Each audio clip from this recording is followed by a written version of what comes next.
Edge with Christian Miller, two-time national champion and team captain for the Alabama Crimson Tide, and former Carolina Panther, and his father, Corey Miller, the pastor of pain, a 9-year NFL veteran with the New York Giants and University of South Carolina Hall of Famer. This is the Miller's Edge.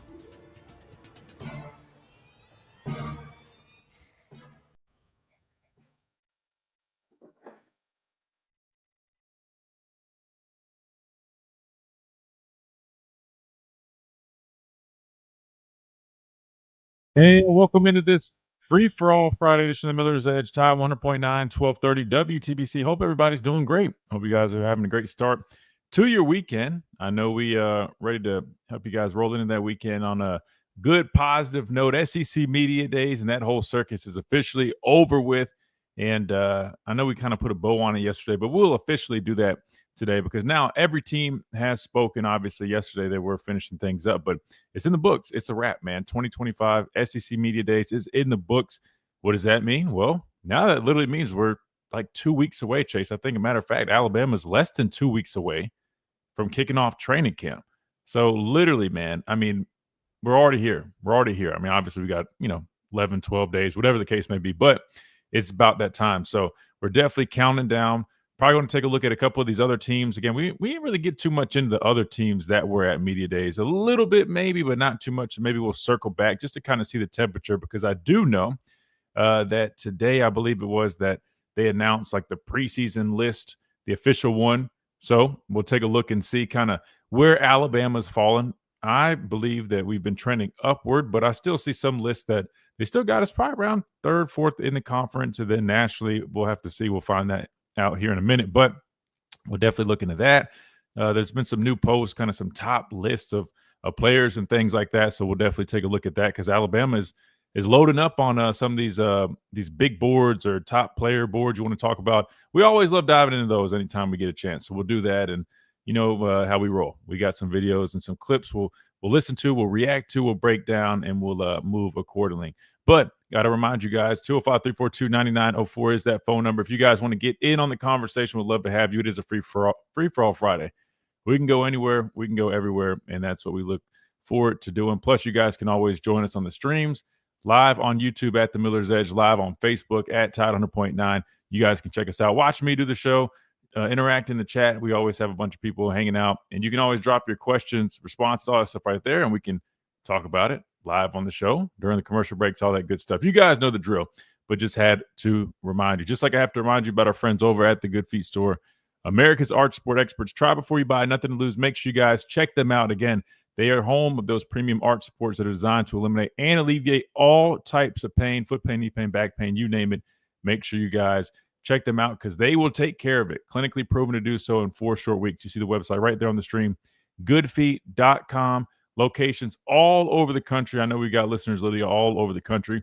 No worries. We got locations for you just to help you out. And I'm telling you, the first-class customer service is one of my favorite things outside of the pain relief that I get. But they are so helpful when you go in there. Try before you buy. They let you test them out, see everything that they have to offer, and they always do such a great job. So make sure you guys check them out. Again, that is the Good Feet Store here in Tuscaloosa, right there in Midtown Village off of McFarland Boulevard, Birmingham, South Alabama. Those locations here in Alabama, but again, all throughout the country. So make sure you find the nearest one to you. Again, that is a Good Feet Store.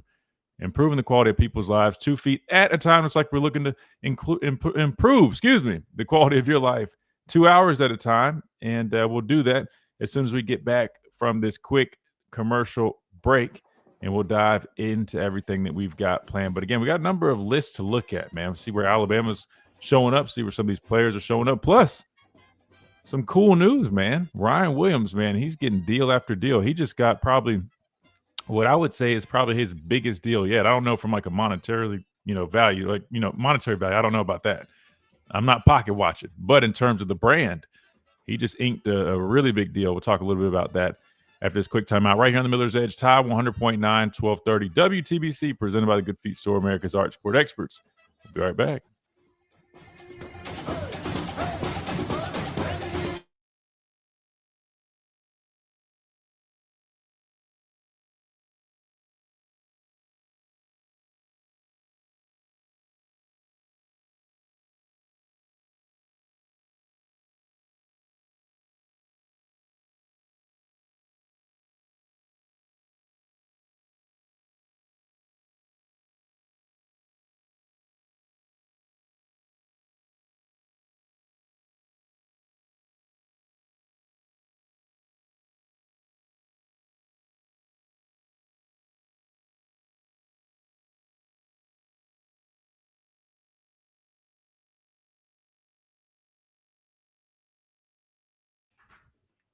Sorry about that. Y'all hear something funny? You know, I had to just get up and run real quick. I've got a dog that we've got him on a diet, right? Literally, and I'm like training my dog like I would do like a kid with some football or something, man.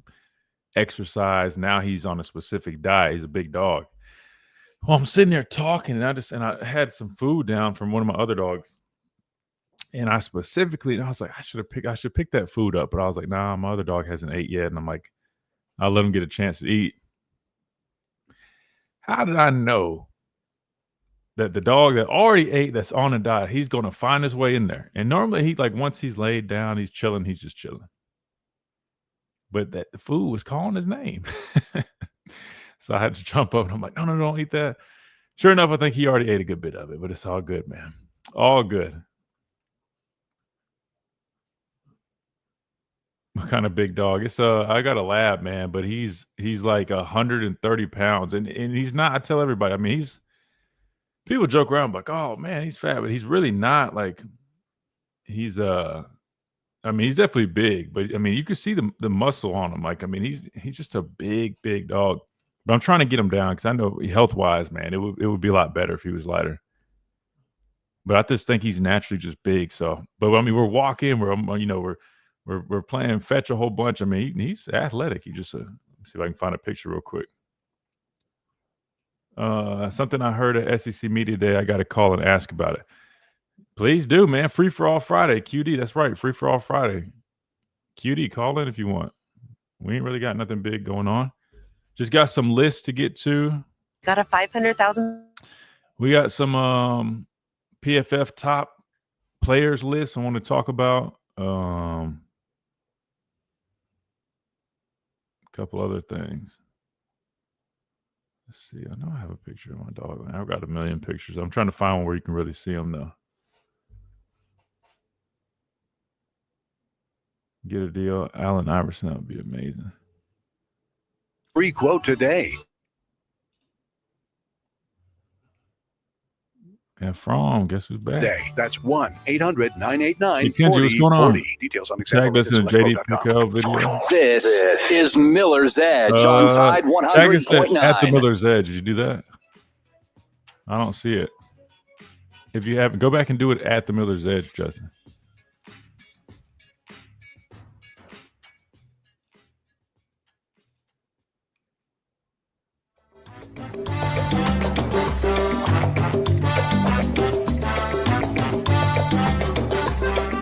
And welcome back into this free-for-all Friday edition of the Miller's Edge, Tide 100.9, 1230 WTBC. All right, let's go ahead and kick things off, shall we? All right, free-for-all Friday. So that means we're kind of going everywhere, anywhere you guys name it. Definitely going to be football-driven, but you guys know the drill. And 205-342-9904. I know Ricky, I think he might be on the phone lines already. He's got something to discuss that he heard from SEC Media Day. So we're going to go to him here in just a second. But first, I wanted to pull this up because I thought this was pretty cool. I mentioned it before we went to break. Ryan Williams, obviously, Mr. Hollywood himself, on the field for sure. Off the field, he lives up to that name as well, I feel like. I mean, he's got done endorsements with Fortnite. He's on the cover of the new NCAA football game. And rightfully so. I mean, again, this young man is electric as a football player, but I think it was a Caden Proctor or one of the guys talking about, maybe Tim Keenan, but just talking about his personality, his energy, man. He's just a very authentic, genuine person. Great, a person to be around. And so it makes sense why people want to work with him. But anyway, in terms of his latest deal, which I would probably say is his biggest deal. Again, I'm not talking about from a financial standpoint. Wouldn't be surprised if that's the case too. But it's officially official. Nike says that they officially just signed him. Nike football, that is. So he's officially a Nike athlete, which I forgot that was something, Chase, that, with NIL and everything, like these guys can really sign those actual, deals. The only thing is, with each team or school, I should say, being signed to a certain brand, I feel like that probably would affect who you can sign with. Now, obviously, Alabama is a Nike school, but I could understand there being some conflicts. Maybe not. I'd have to look into it. But I would imagine there probably would be a conflict if, say, Under Armour wanted to sign a guy that was, attending a Nike school. But anyway, I think that's dope. I mean, that he signed with Nike. For you guys that don't know this, I actually signed with Nike when I got drafted by the Panthers. Now, obviously, it was much different than this. I was not signed in the capacity that he is, where they're probably paying him a big chunk of money. But the cool thing is when you do sign with the brand as an athlete, it allows you to basically have it's like a credit. You get a credit to shop with them. And I'm not gonna lie, it was great. Now there are again the people that you see like the big time players, right? Like a Ryan Williams or like the big receivers, quarterbacks, or even like defensive guys that are like the best in the game. They do get paid a lot of money, but Nike also signs a bunch of players just to wear the products, right? That would be guys like like me, a 4th round draft pick linebacker from Alabama. Again, still a big deal, but it's not like they were paying me hundreds of thousands of dollars, just to be clear. But I still was a Nike athlete, which is cool to be able to say that, yeah, and tell my kids one day, I was signed by Nike. But again, I wasn't complaining that you get like this nice, I don't know, I guess you just call it a credit.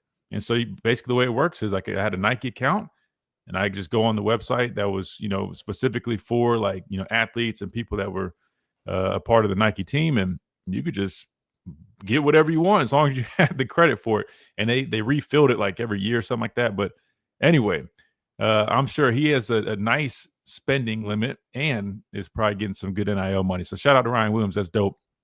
He is officially a part of the Nike team.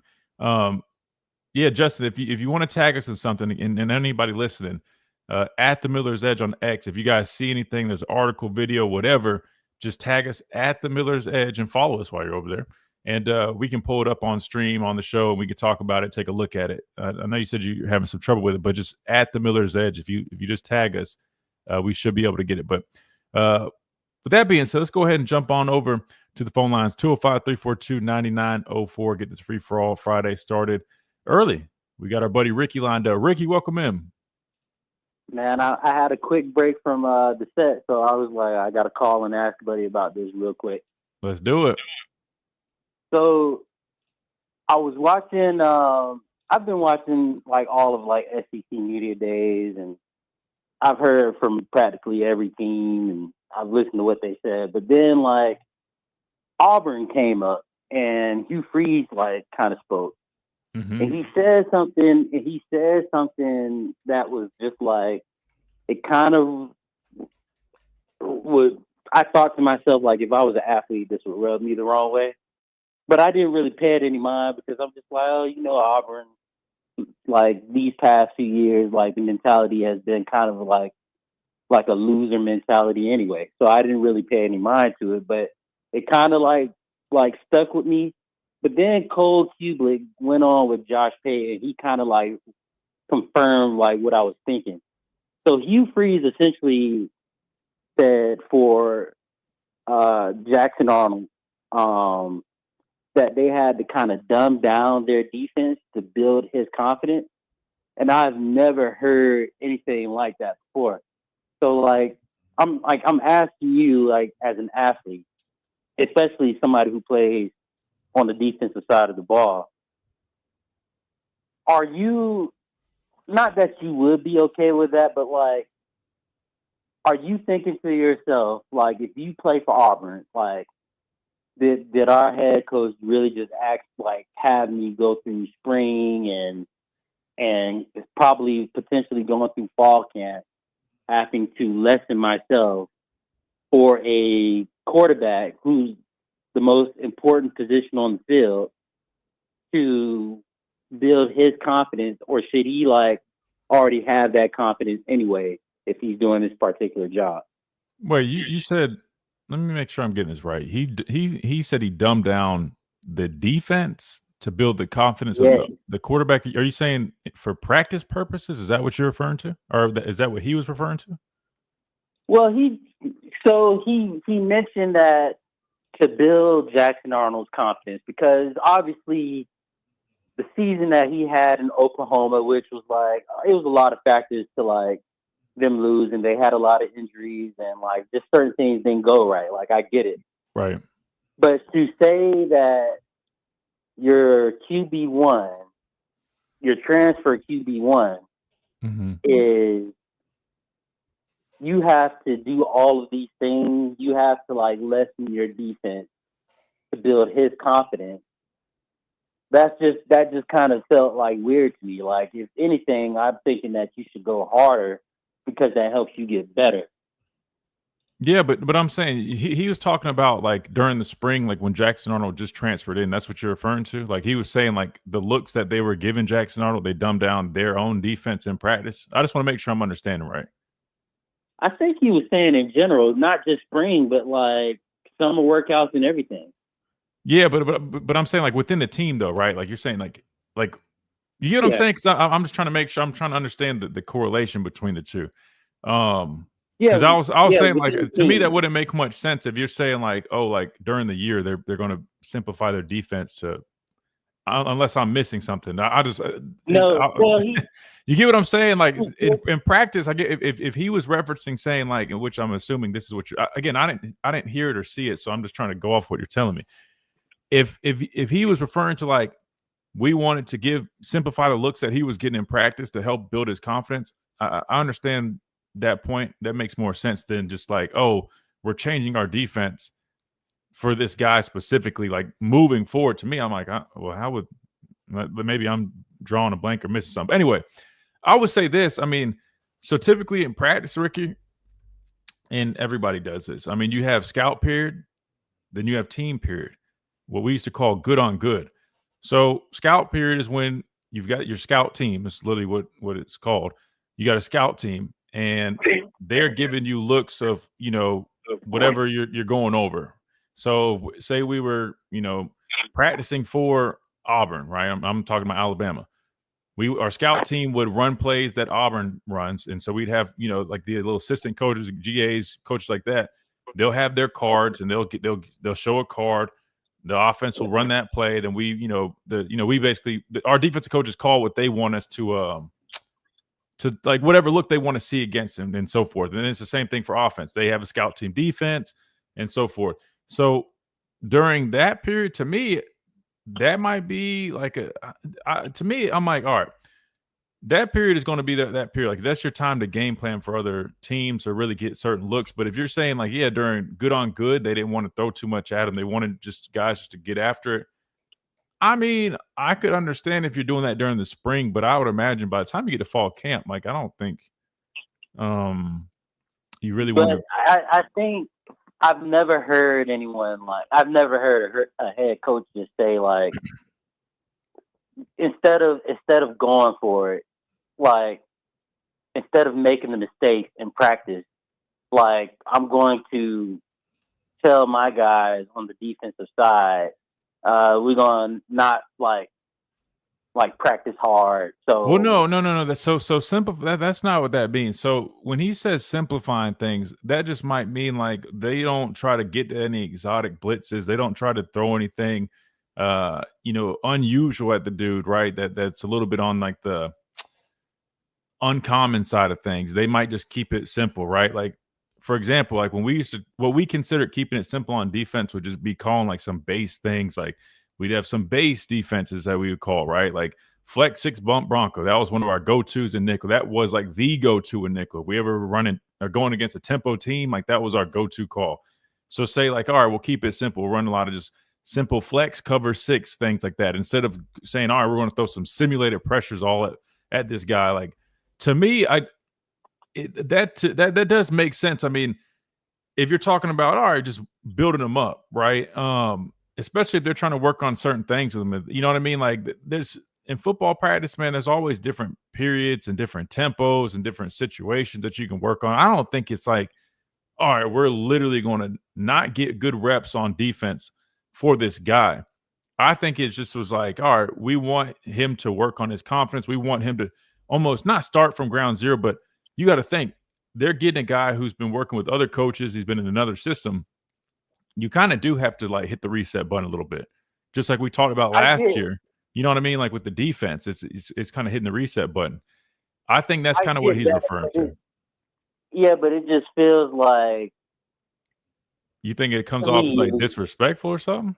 Well, not that is because I understand what you're saying. Like I just think that if there was times to make mistakes and to get things right, I think it would be in practice or like Right. in the spring. Like if you're kind of going like half behind, like on everything, just so you're telling your guys you want your new QB to have like confidence.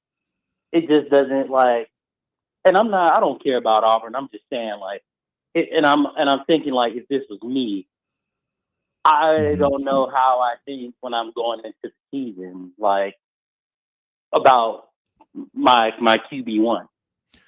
No, I hear what you're saying. I think if you take it very literal, it definitely kind of gives that, it paints that picture, right?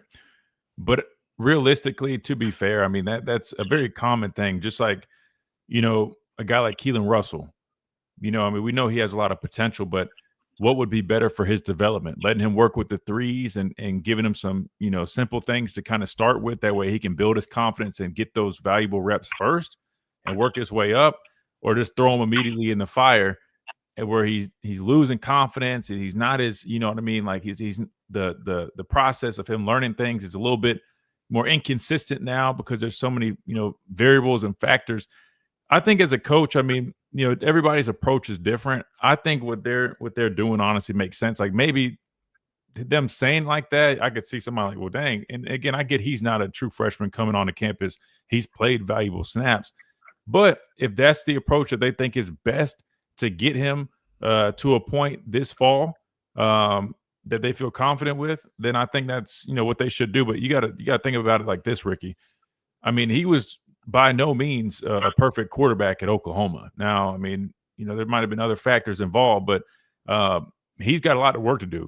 I mean, Jackson Arnold has a lot of talent, potential. We know he was a highly rated guy coming out of high school, but he did not play his best football at Oklahoma. So to me, I mean, I kind of think it's probably the right approach, kind of strip him down and pause, but, work on his tools, work on his fundamentals, let him, really kind of get his confidence up. And then again, I mean, they might be teaching him different things that he's used to. So that's going to be a learning curve right there. And then kind of just roll from there. I'll be honest, me personally, as a player hearing that, I don't think it's anything out of the usual, or I mean, because again, I know what they mean by that. I know they don't mean like, okay, we're literally just going to. I think they just mean like, hey, instead of us getting a team period and we're just throwing all these exotic pressures and different looks and crazy, like they will get to that, especially in fall camp. But maybe just as they got him on campus and we're getting to work with them, they wanted to kind of take it step by step. And I don't think that's a bad thing. If anything, it probably would be good, because I will say one thing. I'll let you pass it back to you.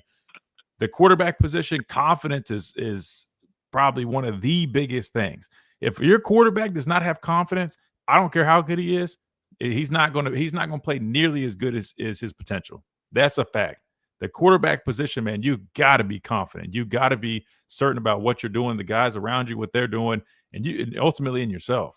And if you don't have that, if you lack that, Ricky, I mean, you're in trouble. And maybe they thought that was one of his problems at Oklahoma. Maybe that's why they're focusing on building his confidence. I think that's so. Maybe my perspective on it is like a little off. What I did was I tagged you in, or I asked you in the video that I'm talking about. And yeah, I'll pull it up during the break. I'll pull it up. Go ahead. It's essentially when Pate like asked Cole, like, okay, like after all of this, like who are the teams like leaving here that you're down on, not like more so like up on. And then like Cole proceeded to go in like on Auburn, explaining why. And I thought the same thing before I watched the video. So like maybe like my perspective on it is a little off. So I think you should see that for yourself, and then like maybe there's like a little bit better understanding. I'm gonna pull it up right now. I'm gonna watch it with the stream during the break. Do you? It's a 42-minute video. Do you know? Relatively, like, was it later in the video? It was later in the video for sure. Like a lot of it is them guys just being silly and their friends and all that. So it was all fun. But when he mentioned that, it was like a little bit like halfway to later in the video. Okay, I'm gonna definitely look at it. Yeah, again, it's not wrong with the way you're hearing it. I think genuinely as a coach, he probably was leaning more on kind of how I was describing it. But I get where you're coming from. I mean, the way it sounds, it definitely comes off a certain way. Here's my question, though, as I let you go, Ricky. Cole Kubiak is an Auburn guy. He played football there. Do the fans, do they turn up the heat on him like they do? If you're an Alabama guy and you and you give a neutral take, then it ends up not being in Alabama's favor. I mean, we know how our fan base reacts. I'm just curious because he said flat out he's down on Auburn, and rightfully so. I mean, he's being honest. I wonder if the fans attack Cole Kubiak. I'm genuinely curious. Well, no, like I think they got like a lot more that they care about, or they want more than like whatever Cole Kubiak is saying.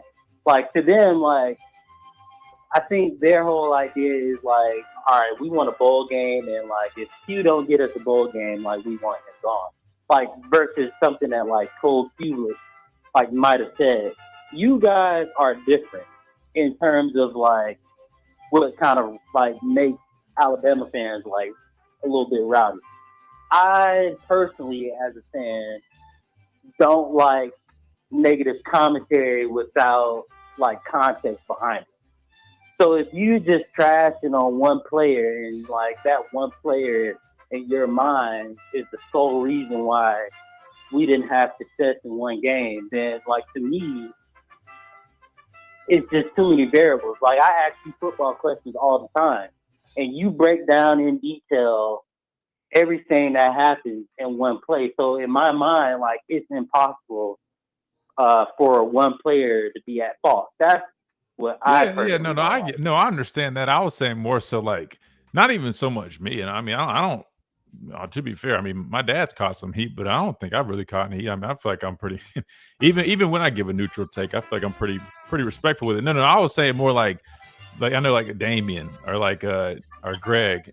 I feel like if they say something that isn't necessarily in Alabama's favor, I know our fans, get really angry. I just was curious if Cole Kubiak catches some of that, if he's saying that he's not really big on Auburn. Greg and Damien are different. Like, here's my thing. Roman hasn't been like particularly all positive all the time, but True. like what Roman says, he's making sense, and he has context to what he says. Roman doesn't blame like one individual, especially on the popular side of the ball, on one player like Damien or Greg may do. Fair. For media's sake. That makes sense. No, that like, makes sense. Roman won't do that. That's the difference. All right. Well, fair enough. That clarifies it for me. All right. Well, I'm gonna pull this up, Ricky. I'm gonna watch this. We're about to hit this timeout. I'm gonna watch this clip and see if I can find exactly. All right, man. I got coach's questions for you next week. Let's do it, man. Always ready for it. Ricky, have a great weekend, brother. All right, brother. Yes, sir. All right, quick timeout. Be right back right here on the Miller's Edge, Tide 100.9, 1230, WTBC.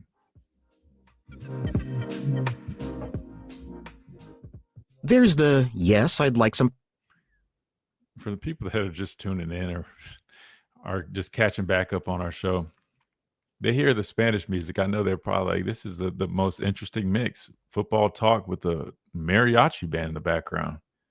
But we're paying our respects to our language learning journey, man. We've been learning Spanish. Christian in spring ball, pretty much getting used to new guys and walking through basic packages anyway. Hey, great question, Mike. A great point. Yes and no. Yes, it definitely is heavily focused on fundamentals, getting to the basics.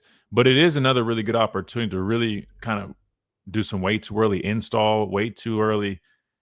A lot of times coaches do use spring ball as well to get some ideas on certain looks, right? That's why I was trying to explain like the dynamics of a practice, because practice isn't like like high school, or at least like at a college and NFL level. It's not like high school or what a lot of people might have done or what they might be thinking.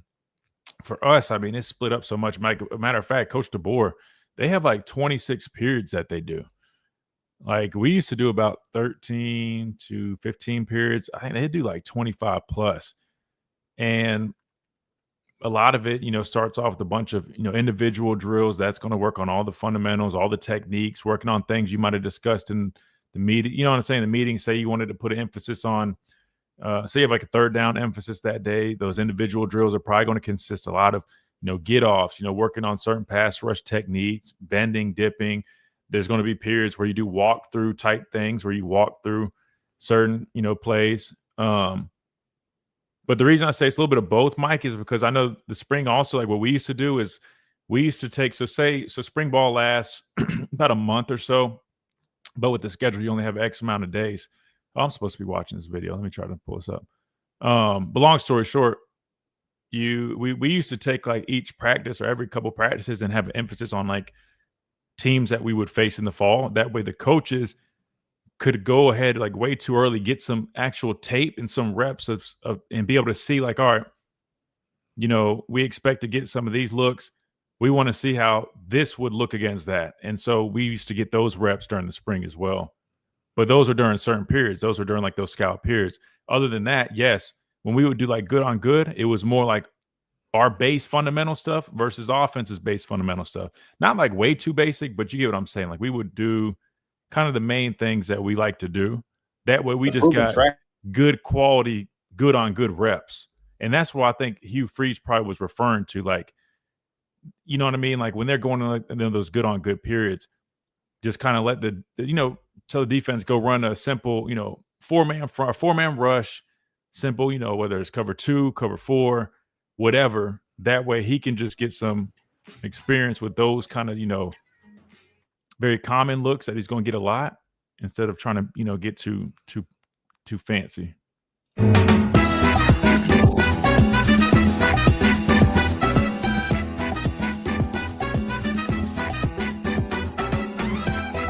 And welcome back into this free-for-all Friday edition of the Miller's Edge, Tide 100.9, 1230 WTBC, presented by the Good Feet Store, America's art sport expert. Just got off the phone with Ricky, and all right, so he told me to start at 6 minutes on that video. I mean, hell, let's just go ahead and listen to it, because I'm not going to lie, Ricky. I was answering Mike's question about spring ball, and basically Mike was asking, and I know you guys on the stream heard this, but for our radio listeners, asking, isn't spring ball, used to kind of get new guys and install those, basic kind of packages and things like that. And Mike's right. To an extent, yeah, spring ball is definitely a great opportunity, especially now you guys think about this.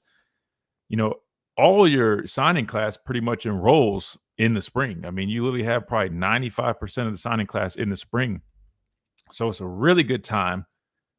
Well, really, if you want to take a step back, going into the spring, you're going to have a lot of guys that have their cleanup surgeries that they've been delaying, for after the season. So what happens is that happens in the spring.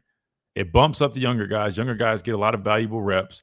But then also you take the spring to, like Mike is saying, work on, fundamentals, work on the basics, work on your base install, right? Like when we used to do the spring, we used to basically start from step one, right? It didn't matter if literally, I know we just finished the season. All the veterans know the deep depths of the playbook, but you've got new faces, and it's you haven't played football in like a few months, right? The season ends around January. If you're playing deeper into things, then spring ball starts 8 days in April. So what does it start around like March? So you get a couple months where you're not doing any football.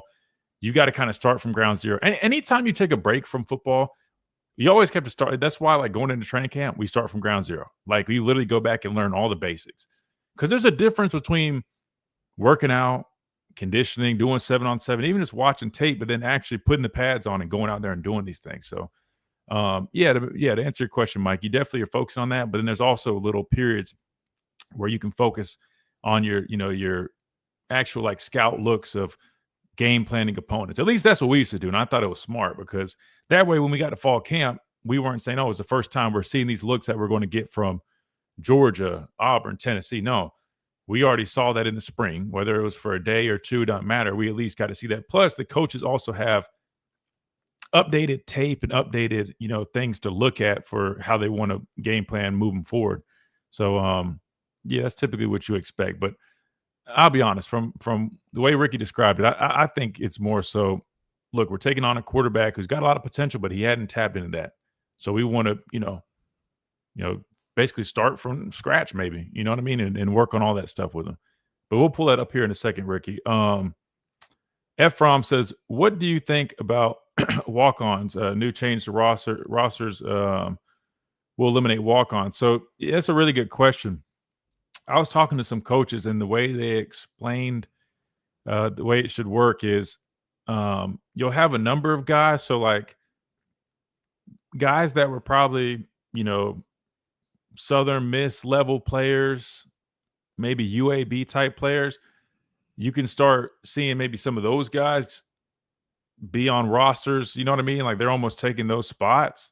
That was one way it was looked at. So, I mean, if you look at it like that, I mean, I think it enhances your roster. I hate it for the walk-ons, but I know, I mean, there's still a number of walk-ons. And I think a lot of schools try to do the best that they could to find ways to retain a lot of guys. I mean, I played with a number of guys that were walk-ons that ended up being really good players. I mean, one that really comes, I mean, you think about, Levi Wallace, who I played with, he walked on and ended up playing. He's still playing. I think he's a free agent right now, but 7 years or so in the NFL. Yeah, but I hate it for the walk-ons, because walk-ons, man, I mean, literally, I mean, we might have a few of them that are just out there just to be able to wear the gear. But, I mean, literally almost all of them, man, they're some of the hardest workers. And then obviously they don't get any of the praise or the acknowledgement. And they're definitely a big part of it. But, yeah, to answer your question, I mean, I think a lot of schools are trying to do their best to do right by those guys. But the way people explained it to me was that, I mean, if it is going to be all scholarship, they'll have the opportunity to get other guys that might not have been able to play at the SEC level. They're, a little bit below that, but now they will. So it's almost like some guys are getting the short end, but other guys are getting more opportunities. But maybe that means some of the guys that would have been walk-ons here get to earn scholarships to replace some of the other guys that would be taken there. I don't know. That was just how somebody explained it to me, and it made sense. I don't know if that's exactly how it's playing out, but I guess we'll have to see. I know there's another list I wanted to look at before we pull up that clip. Or actually, no. Let me do that before I forget, because knowing me, I'll forget. So Ricky said start at 6 minutes. So bear with me, because I don't know exactly where we're going to find it, but let's just pull it up. Let's see if we can find it. And again, this is a conversation between Cole Kublick, Auburn grad, and Josh Pate, and they were discussing SEC media days, and we're going to try to find that clip where they talked about Jackson Arnold. So here we go. Let's see. Just from this event, I'm a little bit down on Auburn. Yeah. After yesterday, hearing Hugh Freeze talk about instructing his defensive staff to essentially make life easy on Jackson Arnold in practice to boost his confidence. Is this the end-all be-all? No. Does this mean Auburn's going to go 6-6? No. I just don't like that when I know that confidence is the one thing that needs to be rebuilt in him. And I've talked about it. It's got to be rewired. Like, if this is Jurassic Park, you got to go in the lab, pull the DNA out of the mosquito, and make it different for Jackson Arnold. He can't be the same guy that he was last year. But I also don't think you can fabricate that confidence. Yeah. You got to go out and do it. And by doing it, I remember a conversation I had with Brian Kelly 2 years ago about Jaden Daniels, not his Heisman year. 2 years ago, and he said, we've talked to Jaden, and I told him, go throw an interception. And you're thinking to yourself, now wait a second. That's the last thing you want a quarterback to do. But and this completely goes against what I've told you McElroy's comment was on playing quarterback for a defensive coach, which I think worked against Jackson Arnold. But he said, I want to prove to him, 1, you can take the shot. 2, if it doesn't go our way, it's okay. We're going to get the ball back. We're going to have opportunities to win that game. And guess what he's never going to do if he doesn't go out and do it? Take shots. Yeah. So you got to take the shots initially to understand you're capable of it, and it might work. And if it doesn't work, we're going to do it again. So hopefully it works next time. The thing. Okay. All right. So I'm understanding now. And I like Cole's response there. But I'll say this. What comes to mind here is balance. He's right. I mean, you don't want to completely shield your guy from those situations, because then he'll never have the confidence of going and actually taking those aggressive steps, right? Making those throws. I mean, you look at a number of quarterbacks. Some are really aggressive. They try to make those throws. Some are a little shy away from it. If I had to, look at a guy like Milroe, I feel like he shied away from making a lot of throws because he was worried about making mistakes. I mean, because he's under a lot of pressure when he did make mistakes, right? So, I mean, there's going to be different mindsets, and the guys are going to have different, I guess, perspectives on it. But here's the thing, though, that I would argue with Cole is you got to have balance with it, right? Because there are some guys, and you guys have heard me talk about, for example, Ty Simpson. They don't always respond the best when they do make those mistakes, which I get what he's saying is, oh, no, but that's why you do it in practice. Let them make the mistakes in practice and make them learn, even if they are a guy that doesn't respond the best. But I would argue, though, I mean, sometimes it just takes time. And I think when you're working with the guy that you just paid all this money, he's showing up there and he's going to be your guy this year. I mean, look, you got a shot clock, right, that you're working with. Again, I mean, Hugh Freeze has worked with a number of guys. I mean, Hugh Freeze is not new to this. I would argue, I'm sure he has some idea of what he's doing. And I think as long as it's, like there's a time frame for it. Like if you're saying, yeah, all through training camp, they're just going to do that. That way he goes into week 1 feeling confident as ever. I don't think that's right. The balance comes in where I think, all right, for the first part of spring, because you're doing this anyways, you don't immediately just install all the exotic simulator, different things, aggressive looks. You don't do that day 1 anyways. But if you're saying like, yeah, work them through the spring and kind of add a little bit more, that's actually really common. A lot of coaches really, do that and emphasize that. But I don't know. I get the point now, Ricky, though. And I get what he's saying as well. You definitely want your guys to get those reps in practice and understand that they, it's not the end of the world. But you do still want to be able to build confidence. So yeah, I think it always just boils down to balance. You know what I mean? Like for me, if I put myself in that situation, if I was a coach and I had a quarterback like that, just like he said, like number one, when you look at Jackson Arnold, that's what I was saying. I mean, this guy has a potential, and more than likely, his biggest issue probably was confidence. And I mean, even took it a step further. They talked about playing for a defensive coach as a quarterback. I mean, there's a difference between playing for a defensive coach as a quarterback and an offensive coach. But clearly, it hadn't really worked the best for Jackson Arnold. So that's why I even said, I mean, the whole thing about, stripping down all his tools or whatever and rebuilding them, that's basically what Cole said. I mean, that's what you're going to have to do when he gets there. But I feel you just got to go about it the right way. I mean, I don't know. Chase, let me ask you, let me put it in this perspective. Like, say, you're a producer, right? And say, you've been working at place A, and obviously you got a lot of talent doing something, but the people you work under were, not the best for you.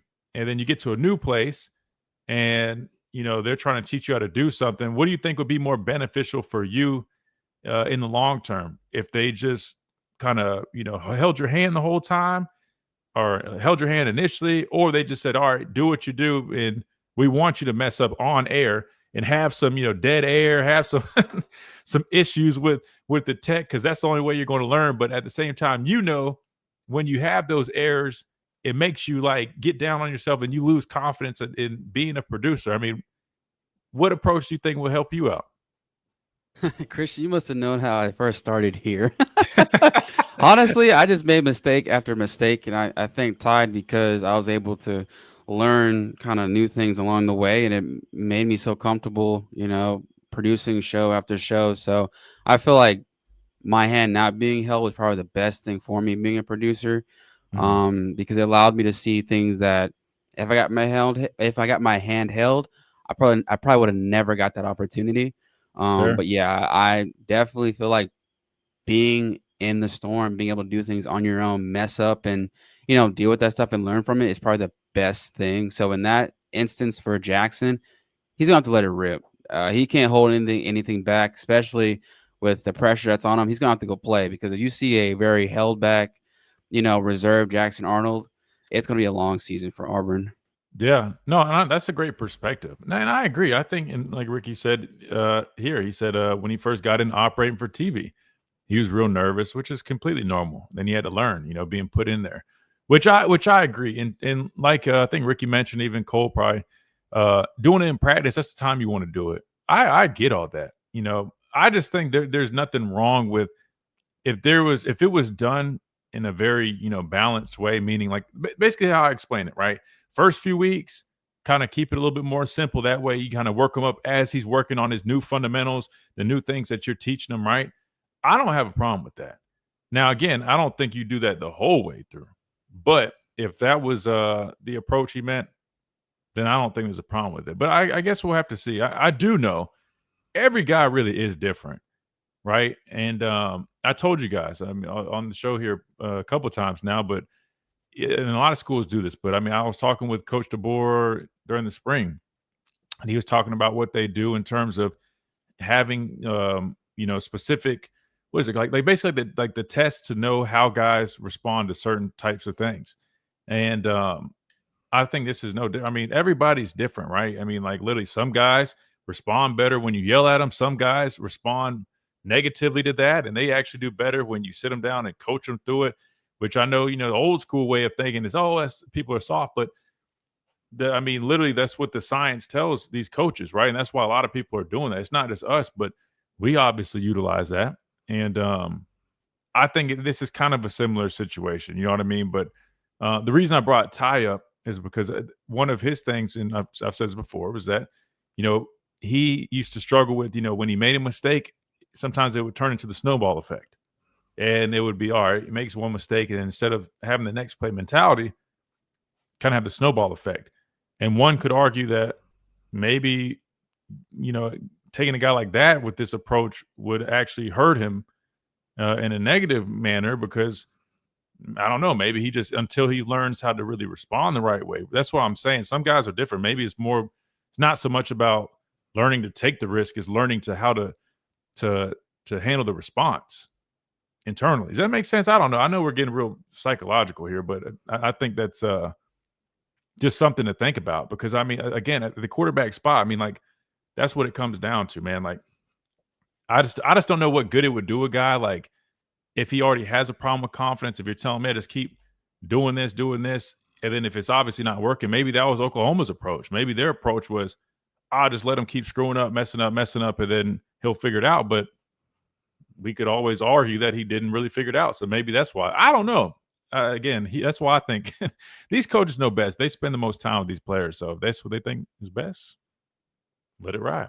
But I don't know. But really good stuff, though. That's a good point. Maybe I'll listen to a little bit more of that, Ricky, and see if there's any more context to it during this break. But we got to hit the top of the hour break. When we come back, we keep on rolling.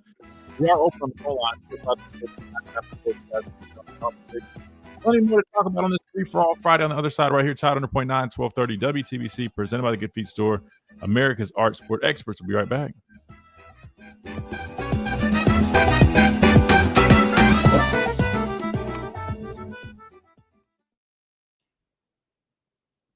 If Corey was on the staff at Auburn, you think he's doing that?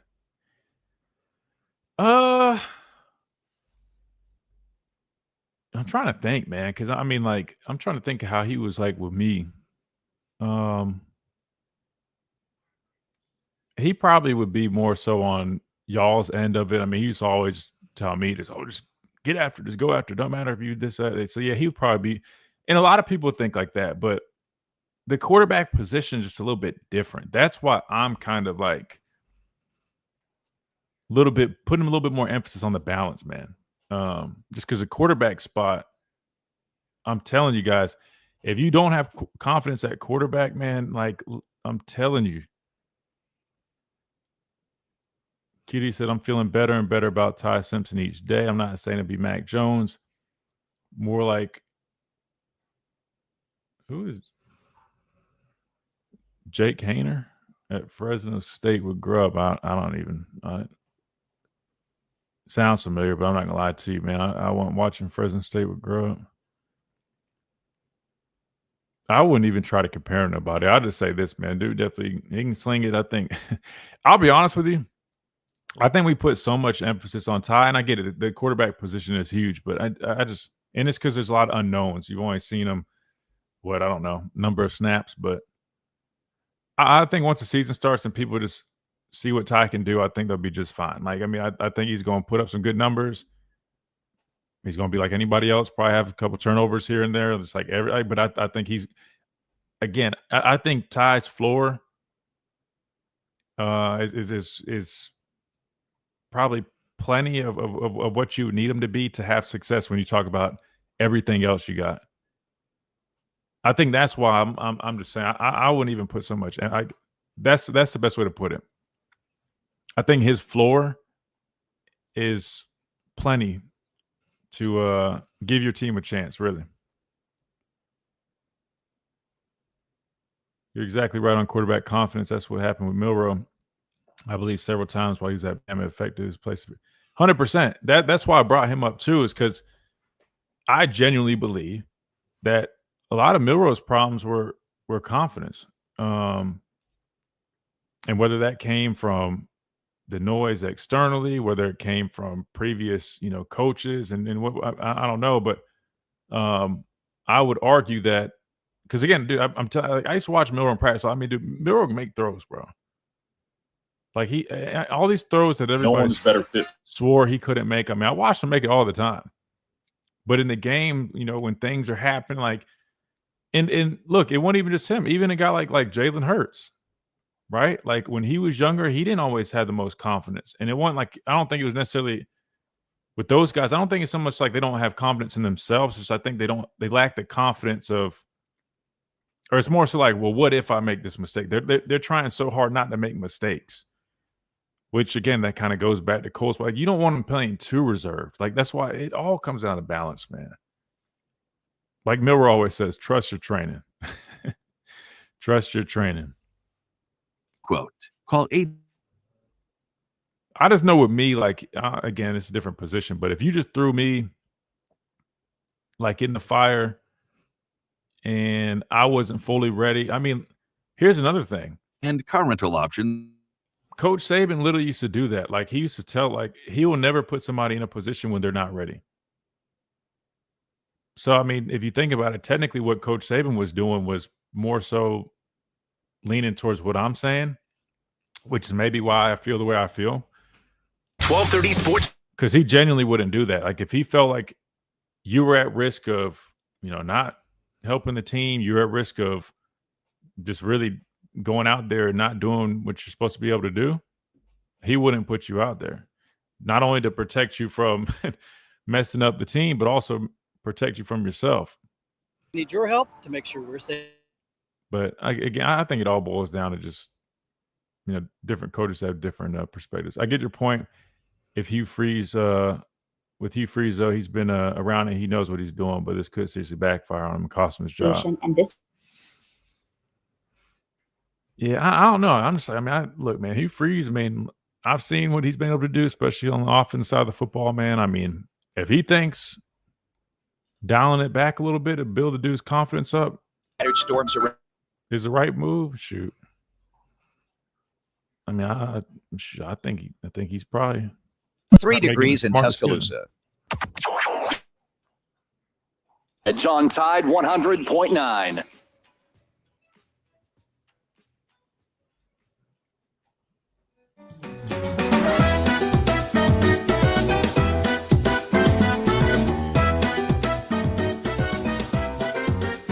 And welcome back into this free-for-all Friday edition of the Miller's Edge, Tide 100.9, 1230 WTBC, presented by the Good Feet Store, America's arch support experts.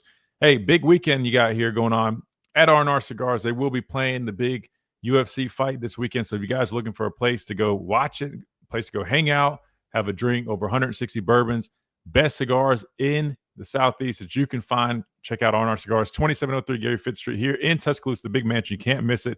TVs throughout. I'm telling you, man, if you're like me, you like combat sports, man, that's the place to go. You don't have to worry about paying for the fight. They're going to put it on for everybody, and it's supposed to be a big one. So if we can get a hold of Reagan, we'll have him join us. He can tell you more about that. Plus, we'll talk some SEC football. But if not, no worries, because I'm telling you about it right now. Again, R&R Cigars. Plus, you can always go to the website, rnrcigars.com. Use that code Miller's Edge. If you guys are going to place an order, use that code to get 20% off. Trust me. I'm not getting anything from it. It's for you guys. 20% off if you use code Miller's Edge at rnrcigars.com. But again, big UFC weekend here this weekend, so make sure you guys check that out. All right, let's get back into it. 205-342-9904 is the number. We got Smitty up next. Smitty, welcome in. Hey, how's it going, Christian? What's up, bro? Man, kind of a couple things on my mind. It's like, talking about Jack Arnold, defensive-minded coach. I've always thought that narrative was a bunch of malarkey, baloney, whatever, right? Because you need a head coach. Lincoln Riley, they talk about he's great offensive mind, but to me, he's more like a play caller, not a head coach. Mhm. And you have to. It's like Nick Saban, greatest defensive mind in college football history. He didn't have a problem turning out quarterbacks, and that's with multiple coordinators. So I think if your coach stinks, or maybe you're just not good enough, I think people just consider that. Some people just aren't good enough. That's a fair point.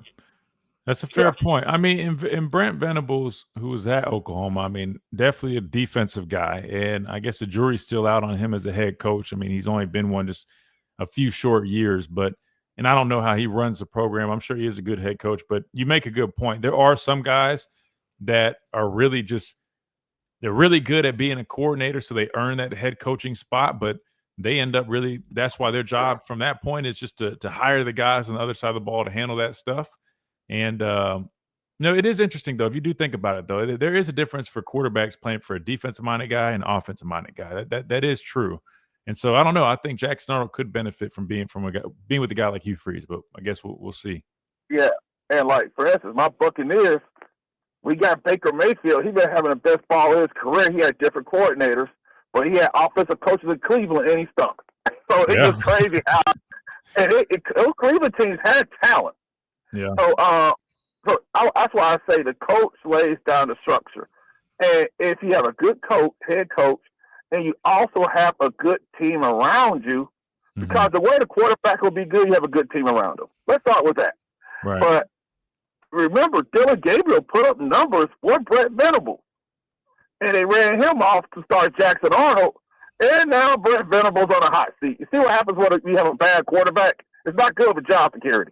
No, it's not. And I would argue that Hugh Freeze is in a pretty hot seat right now. So hopefully Jackson Arnold is that answer for him. Because if not, things could get south pretty quick. Even though I heard Cohen talking at SEC Media Days, and he sounded like he was fine with everything going on. Matter of fact, I think he compared Hugh Freeze to Bruce Pearl. He said obviously they're way different in many ways, but in terms of his outlook on them as coaches, sounds to me that he's pretty, he's okay with Hugh Freeze. But I'd argue the people with the big bucks, if they don't have success this year, they're going to leave him no choice. Especially with the money they spent. Also, this is the other drawback of the NIL at the time, where these people laid down the big bucks, and you can't even get to the Birmingham Bowl. Yeah. And you keep expecting these people to spend money, no return on investment. And I think that ties to my other point.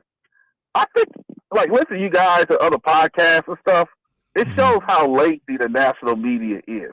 Because I hear all these national people talking about Alabama's falling behind the NIL. They're broke. Oregon ain't NIL. Texas. And I'm thinking to myself, one, if Phil Knight kicks the bucket, he's closer to 90 than 80. Does his children have the same passion for Oregon? You get what I'm saying? Or Texas. Alabama's been beating these guys for top recruits for 2 years in a row now. This game the board got there. So if Alabama's so broke, how they gonna end up with 2 straight top 5 classes, retain their roster? And my question is, how is the school broke and falling behind if they got all that going for them? Well, I'll say this, and that's a good point. And a lot of people always wonder. I feel like the valuation on Alabama's NIL is always tough to gauge, right? Some people swear we have a bunch of money, others swear we don't. But I'll say this: do we have a solid base when it comes to foundation? Yes. Is it to the likes of some of these other schools that you mentioned? The Texas, the Oregons, other? No, it's not. And not only that. One thing I'll tell you guys is we genuinely, when you hear them talk about, we value relationships over transactions, that's not just, a word salad. That's not them just saying that. They really mean that. Like I'm telling you guys, we don't do these bidding wars. We don't get into that stuff. That's not the philosophy from, the collective. That's not the philosophy of our coaches. They genuinely want guys to come here that want to play here. Now, obviously, they know that, they're going to have to, engage in NIL, and then we do that. But in terms of just, writing checks like that, no, we don't do that, man, because at the end of the day, Alabama is a brand. And whether people want to believe it or not, that brand still is able to sell itself. Now, granted, yes, like, Coach DeBoer and and company, they are working tirelessly to continue to recruit and do all the things necessary. Don't get me wrong there, but if you just listen to the kids that are committed, man, they talk about it. You got to think about this, Smitty. Like, these kids grew up watching, which is crazy thing because I'm only 29, but these guys that are 18, right? 10 years ago when I was here in school, I mean, those guys were 10. So who did they grow up from the ages of like 4 or 5 to them being teenagers? They watched who? The University of Alabama dominate college football year after year. So people still want to be a part of that. And that's why, like, when everything first went down, I was telling my dad that I kept making the point. I know how kids work, man. I know how Bama is. I know that the name Bama, the A Bama with these kids. Like, I don't care if, Coach Saban retired or somebody else, whoever. If a kid sees a coach show up to a high school football game, high school football practice, and he's got a polo on with an A on it, visor with an A on it, those kids are going to freak out whether we just came off of winning the national championship or had a year like last year, because it's what? Alabama. That being said, to answer your question, that does help us, right?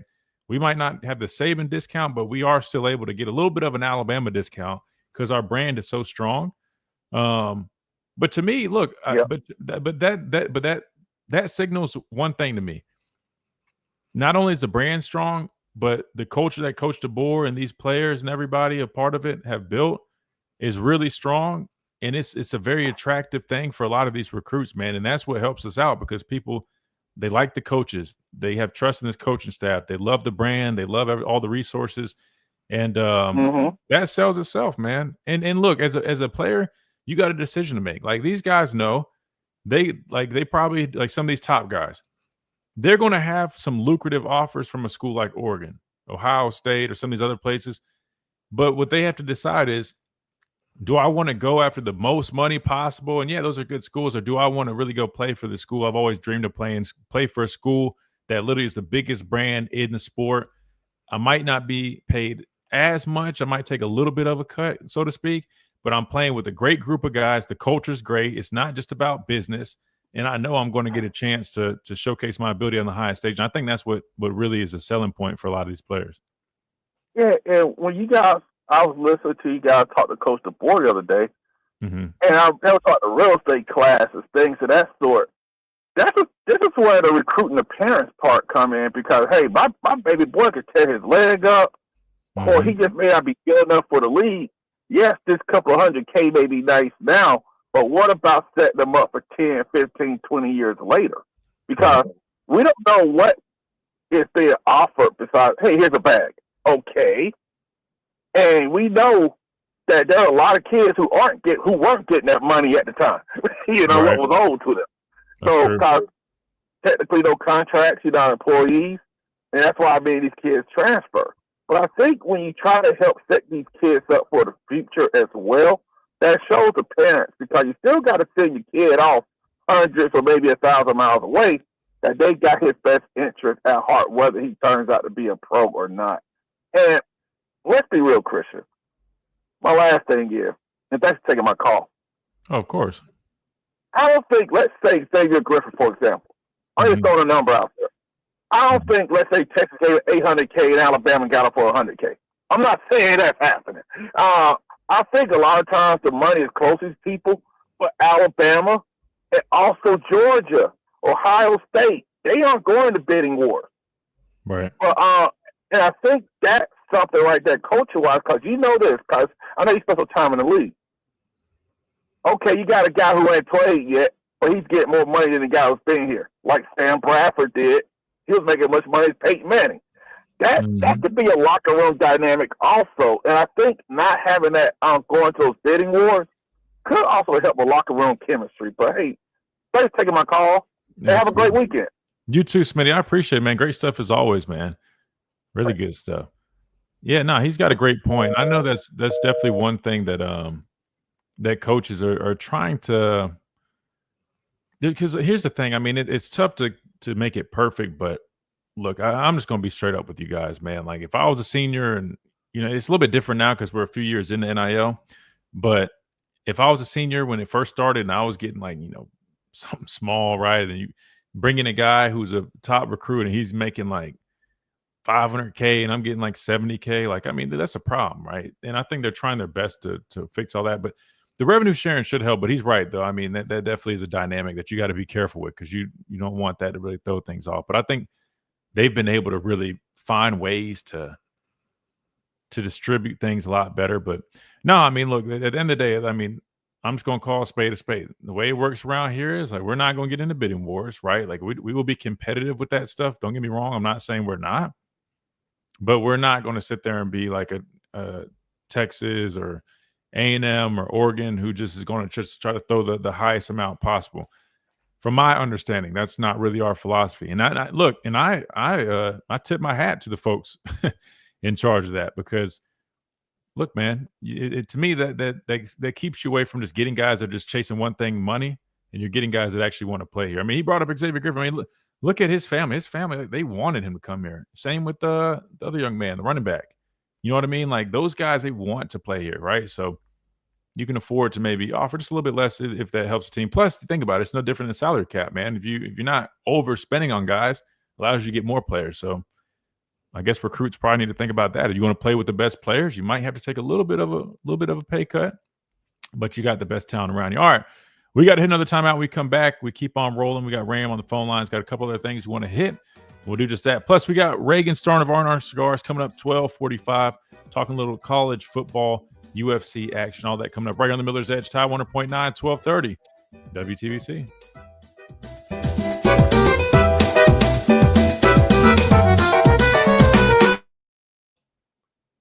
Arthur, what's up, man?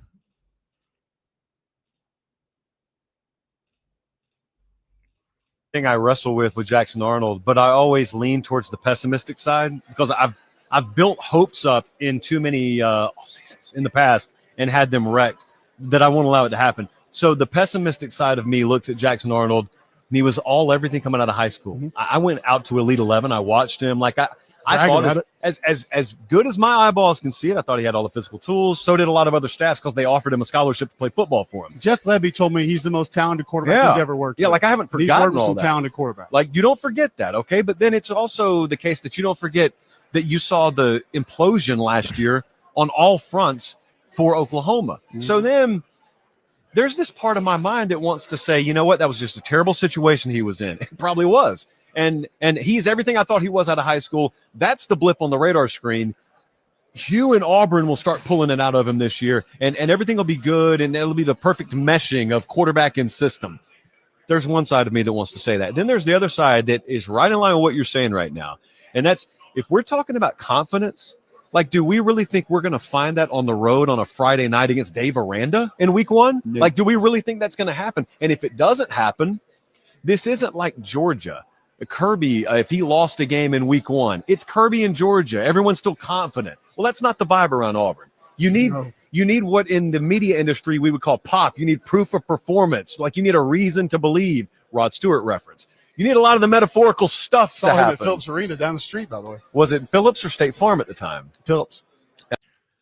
I mean, from everything they're saying, they're talking about people indicating that he's the most talented quarterback. Jeff Lebby said that they worked with. I mean, if that's the case, I mean, again, that all signs indicate that it's more than likely a confidence thing, something that you definitely can fix. And I would argue that what Hugh Freeze is doing or his approach probably is a little bit more ideal for that, at least, again, from the start.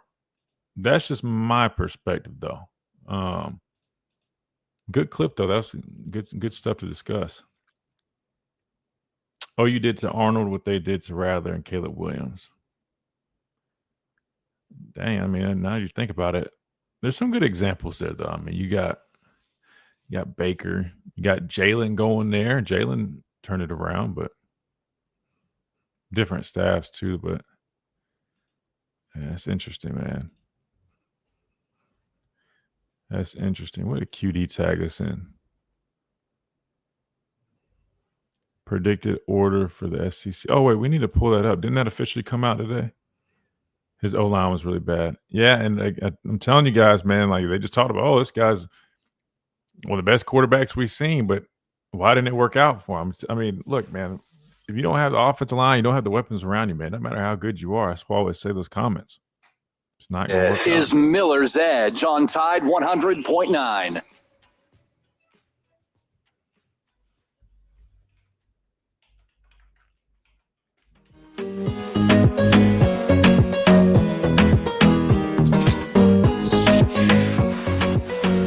And welcome back into this free-for-all Friday edition of Miller's Edge, Tide 100.9, 1230 WTBC, presented by the Good Feet Store, America's Arch Sport Experts. All right. Chase, did they come out with some like official preseason rankings today? I thought they were supposed to, because I know 24/7 came out with theirs yesterday. Are those out? Have you seen anything like that? I have not. I'll definitely keep looking if I see anything. Yeah, because I thought they said they were officially doing that. I could be wrong. I do know that I just Googled something.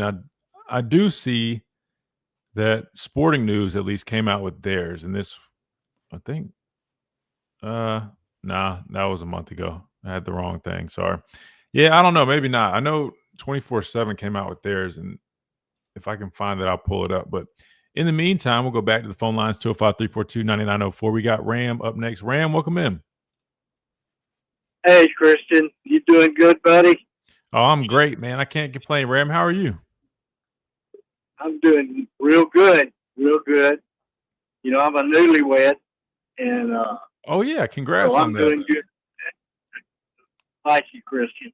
I got a question about Malzone. When y'all played against him when he was at Auburn, what did you change your defenses any from because of his offensive schemes? That's a good question. So it depends on the personnel that they had, Ram. I know when they had Nick Marshall, you know, our scheme was definitely going to be a little bit different. I mean, number one, Nick could throw the football, but I mean, we all knew what kind of athlete that he was. And we knew, you know, Malzahn is definitely known to be very gimmicky and definitely try to, you know, throw things at you that kind of, you know, put a, you know, kind of disrupt what you're trying to do defensively. So yeah, we definitely always were on our P's and Q's.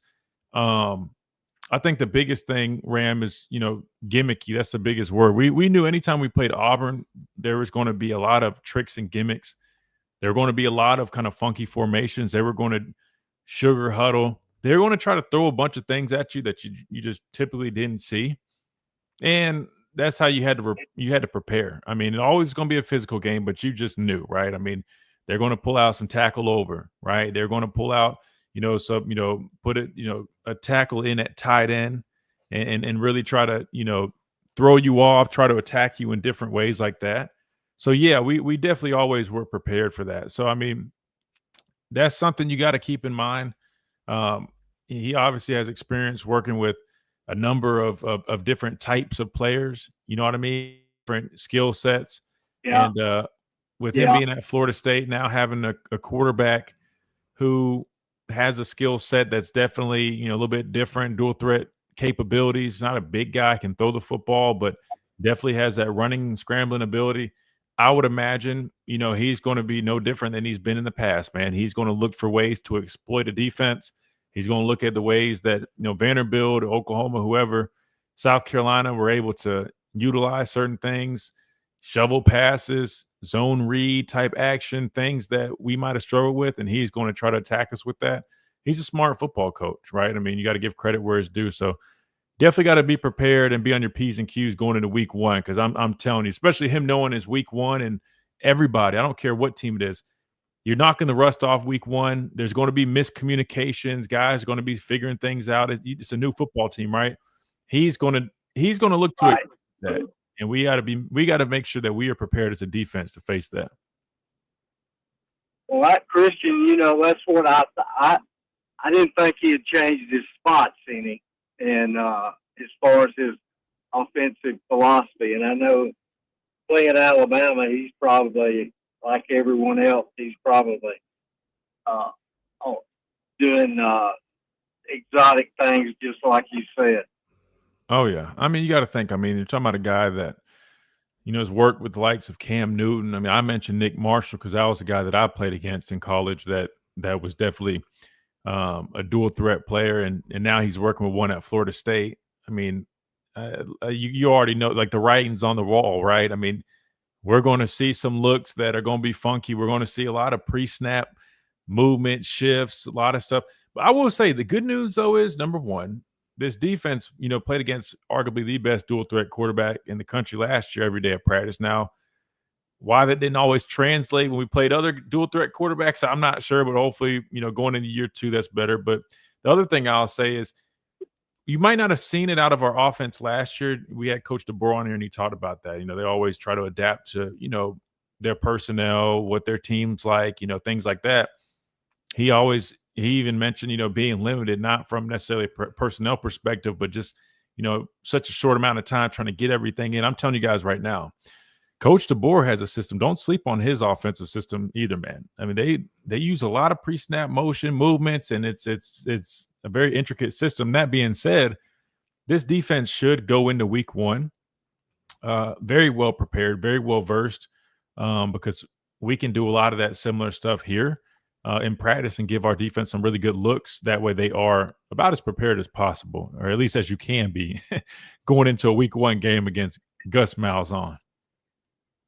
Yeah, Christian, I got another question, and you can give me a short answer on it. I know I don't want to take too much time, but no, go ahead. Have you heard anything about any Title IX lawsuits? So I know there's going to be some. So I haven't heard any specific lawsuits, at least recent. I know initially we had when they talked about the back pay, that is basically benefiting folks like myself, former student athletes that played during a certain window. There were initially some, I guess, lawsuits on behalf of some female student athletes, but they were former student athletes, and it was more so them feeling that their portion of the back pay wasn't adequate for them. So I know there was that one. Look, I'm sure there's probably been a couple other things that maybe haven't been like headlining news articles, but it hasn't really been what some people maybe were, I guess, worried it would be. But I will say this, part of that is probably because I think, number one, athletic directors like Greg Byrne have done a very fine job of doing what they can to try to move things around and really protect those sports as well as possible. I mean, obviously the reality is, the only sports that earn, true revenue would be football, men's basketball. But if you handle, I guess, the financial side of things correctly, you can do your best to preserve and protect those sports. And I think, a lot of athletic directors have kind of followed that approach, kind of like Greg Byrne has done. And I think that's helped this whole situation thus far. Now, we'll see how it looks moving forward now, because what could happen, Ram, is these schools start realizing, hey, we're not built to pump out this $20 million in revenue, that number will increase over the years. We're still losing money.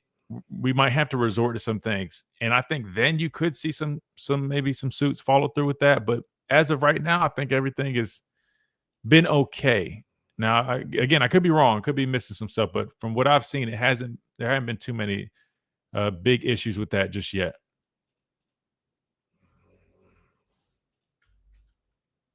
Did we lose him, Chase? Chase, did you guys lose me? Chat, can you guys hear me? I'm here, Christian. Oh, there you go. Okay, I was about to say I didn't hear anybody. Okay, did you hear my answer to you, Ram? Yeah, I did. Yeah, okay. I'm in T-Town right now. I'm going to the VA, and I'll let you. One other thing: have you got your dogs in the fence? Yeah, well, we're all good to go, man. Yeah, they're all good to go. All right. Yes, sir. I appreciate that. No, don't leave the gate open. That's right. Got to keep them in there. Ram, you have a great weekend, man. We appreciate that. All right, Christian. You too, buddy. You and Chase. All right. Y'all take care. Yes, sir. Take care. Good deal. All right. We got to hit another timeout. We come back. We keep on rolling. 12:45. We got Reagan of R&R Cigars, talking some SEC action, plus a big UFC weekend coming up at 12:45. All that next here on the Miller's Edge, Tide 100.9, 12:30, WTBC.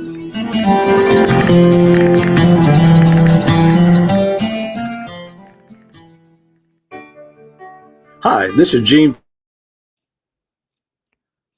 Thought I was tripping for a second. I'm like, is anybody there? Hello?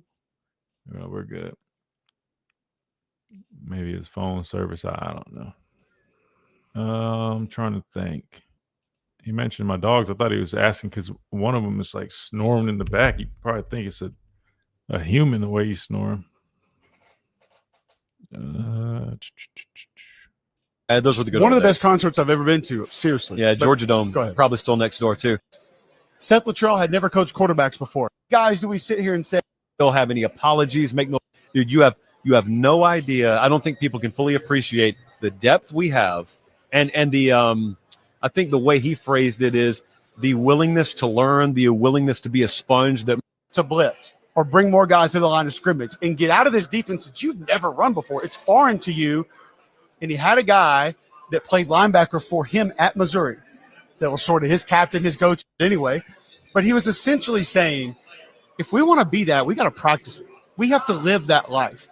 And I think that's where DeBoer is going with Grubb now. They're about to live that life. Yeah. Because it's not like Bama was incapable. Look at the Missouri game last year. Dominant on the ground. There were other games, Wisconsin, dominant on the ground in the second. We had Kendrick Law blocking guys in the first row of the stand. Receivers were blocking. So it's not like it wasn't a part of the mentality. But, Josh, you have to live it, man. Like, you can't just one day say, let's be ground and pound. It doesn't work that way. You got to do it in practice. You have to finish in practice. You need to do it in games to understand how it works, why it doesn't work. And I do think mentally they'll go back to that, and there'll be a little bit more of that this year. I think he's excited about – this is what I took away from DeBoer today, watching him and then having him on our show. I'll save that for when we come back. We're about to be back from this commercial break. That way we can play it for everybody that way here because we're still on this break. Dollars or more in credit card debt. I do want to get to this too before we get to Reagan. I'll mention this. I'll bring this up, but this is PFF's top 50 college rankings. You guys can see. We got 5 on there, and allegedly we lead all teams with 5 players. So Ryan Williams, 12, LT, 34, Tim Keenan, 40, Caden Proctor, 43rd, and Bray Hubbard, 47. Of money. Bray stock has been flying up, man. Rightfully so. I'm excited about him. I mean, I still just remember breaking him down coming out of high school. And really, I mean, he's a little tough at first because, there's so much tape of him just being a quarterback. And I was like, yeah, I think he'd definitely be a guy, definitely good depth piece and special teams. That's what he, initially that's what he was. And then seeing him in practice and in these scrimmages, I was like, Miller's this dude can play. 9.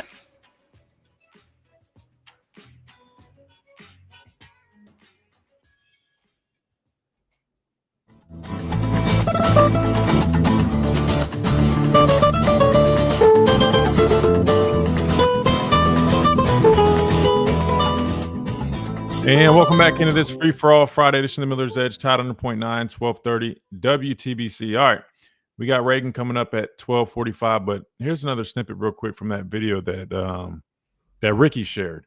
And it's Cole Kubelik and Josh Payton. Now they're discussing Alabama, Coach DeBoer, and this here is what Cole Kubelik had to say in regards to what he thought of Kalen DeBoer and what he had to say here at SEC Media Days. They'll go back to that, and there'll be a little bit more of that this year.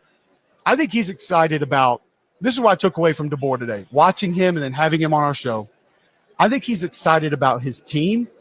I think last year he was excited about a couple players. That's a good way to put it. That's a really good way to put it.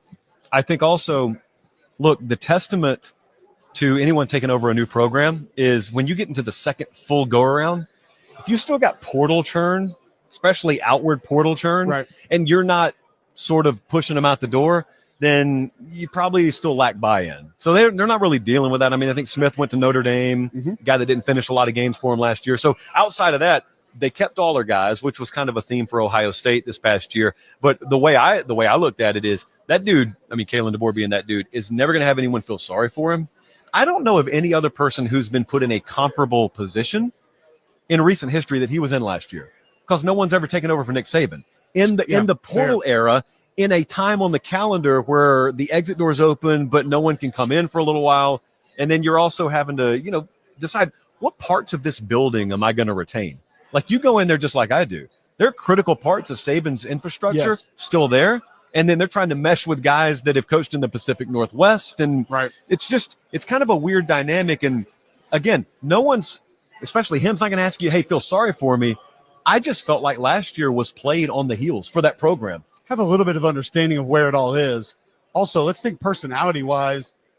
Malachi Moore at the end of the Vanderbilt game. Jalen Milroe getting a Ryan Williams face after a pick against Oklahoma. I don't recall a lot of Saban guys doing those things. Yes. But to flip that around, when you're Kalen DeBoer, how much of an iron fist do you want to attempt to rule with that early? Now, there's two schools of thought there. One, Tommy Tuberville, when I was at Auburn, blow it up, run everybody off. And you know what? If they go through all this crap that we're about to put them through and stick around, maybe they got a shred of toughness and we'll find a way to use them. But we want you all gone, basically. Well, they're too talented to do that. Right. There's no, in this era of trying to get guys in through the portal, back out of the portal, you can't really live that way. So I think there had to be a little bit of operating with kid gloves year one for DeBoer. And he realizes now he doesn't have to do that, because these are guys that want to play for him. Not, oh, I'm not playing for Nick Saban anymore. I can act however I want or do whatever I want to do or wanted to do the whole time. And I've got this free reign now. So I think that buy-in that you mentioned, I think it comes with even more of how he's going to be able to operate than just how the players operate individually. I think also what's fun is the way you run your offseason program a year later.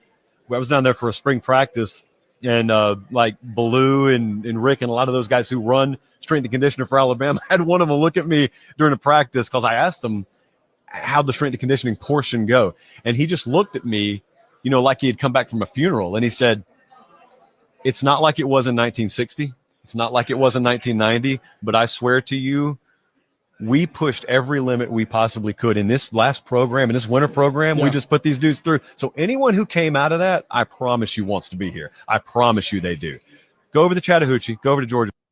So there you go. So those were their thoughts come out of Media Day, which I agree with pretty much everything they're saying. So that was Josh Pate and Cole Kublik on the set there, finishing up Media Days. Another thing I wanted to share with you guys before we get Reagan on here is PFF. They've got their list of top players going into the 2025 college football season. You got Ryan Williams leading the charge. And Alabama had 5 guys. That was the most out of any team.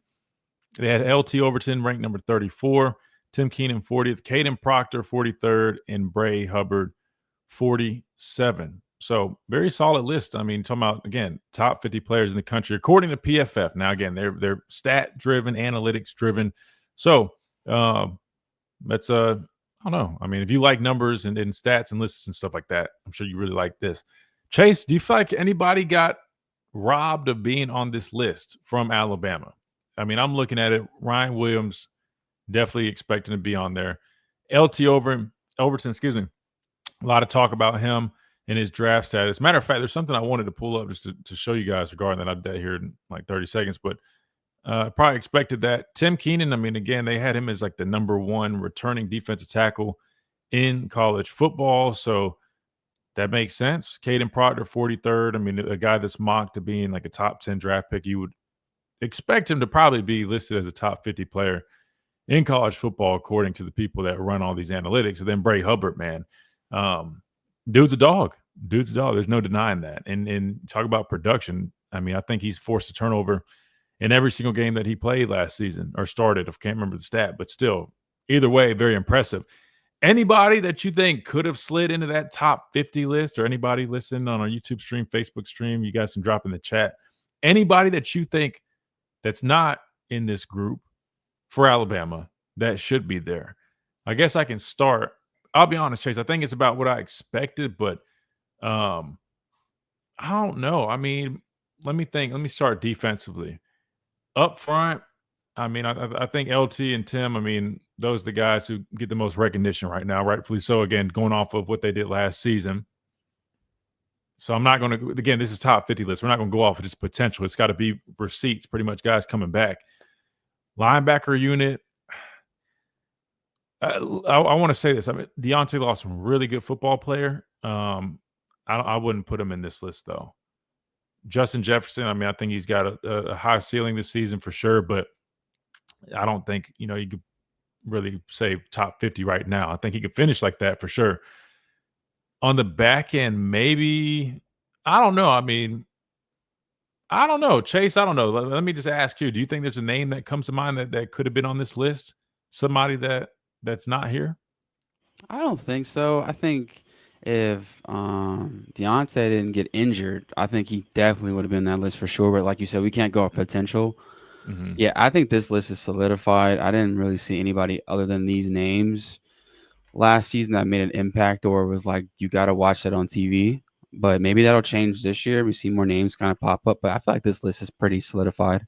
Yeah, and again, we're talking top 50 in like college football, not just in the SEC. Yeah. So I mean, think about all the players that there are. I mean, to me, if anything, I mean, having 5 of these guys in the top 50 is impressive itself. I just didn't know if there's somebody that others would maybe argue, oh, they should be on that list. Personally, I mean, top 50, bro.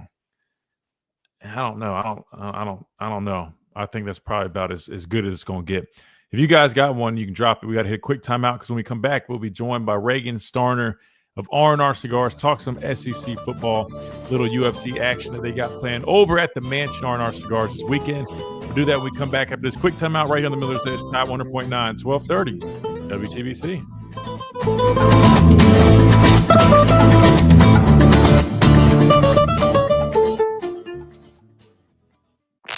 Coming up on The Game with Ryan Fowler. Coming up on the Oh, that's what I was about to show you guys. Where did it go? Oh, dang, that's what we should have hit. I wanted to talk about that. We can talk about that next week too, though. The Bengals draft pick allegedly going back and working out at Texas A&M, still hadn't signed. It's crazy. Where did this go, though? Oh, damn, we could have hit that too. I forgot. That's some good stuff we could have hit. Save it for next week. Maybe I didn't save it. Basically, what it was about LT's draft status. I know a lot of people have him like in these first round mocks, and I know my dad didn't see that. And I think I said for me, I think I would have him more like in that second round range. And at least right now, right? Obviously things can change, but I'm saying right now, we're just talking about all the mock drafts we always pull up. And I know some people are always like, oh, what do you mean you don't think? But I think it was Baldy who does NFL breakdowns. He was talking with some NFL personnel, and they basically were saying he's more of a day 2 guy right now. Only reason I was bringing it up is because I know sometimes you guys hear our takes, and it might, well, to me, they're not hot takes. I think it's just pretty standard. But sometimes people are like, "What are you talking about?" I just like pulling up other people that are very much qualified that end up saying the same thing we say, so you guys don't think we're just talking out the side of our neck.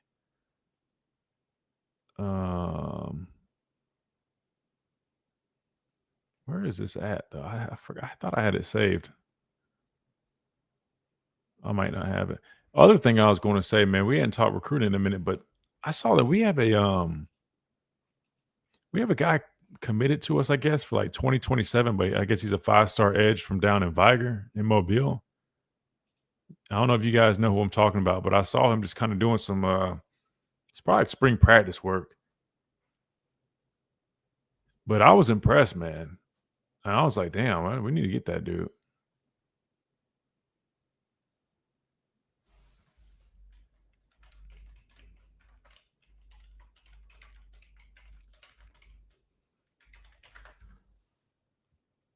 I can't remember his name, though. What's his name? I guess I could pull it up on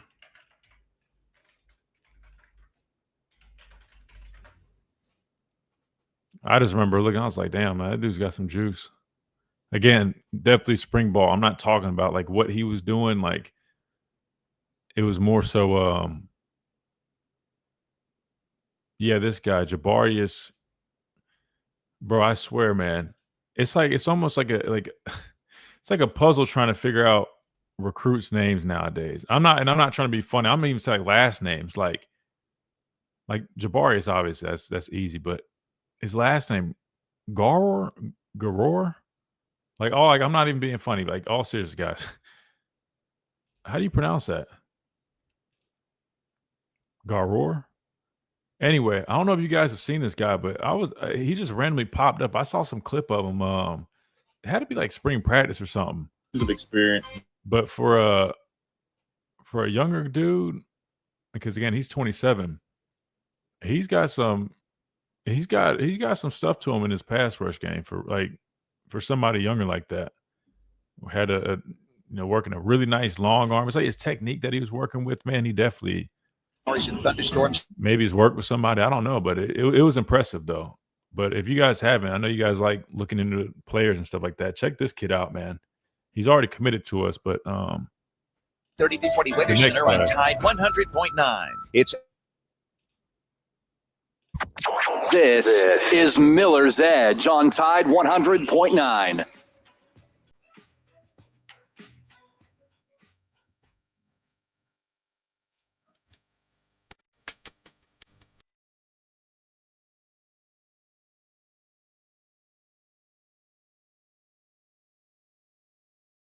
And welcome back into this free-for-all Friday edition of Miller's Edge, Tide 100.9, 1230, WTBC, presented by Good Feet Store, America's Art Sport Experts.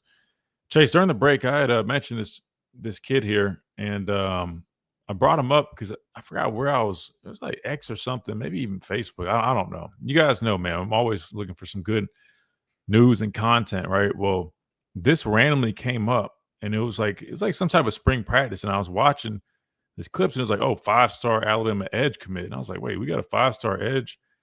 And at first I was thinking they're talking about the tank guy that everybody's excited about. But then I saw this guy's name. It was like 27, Jabarius.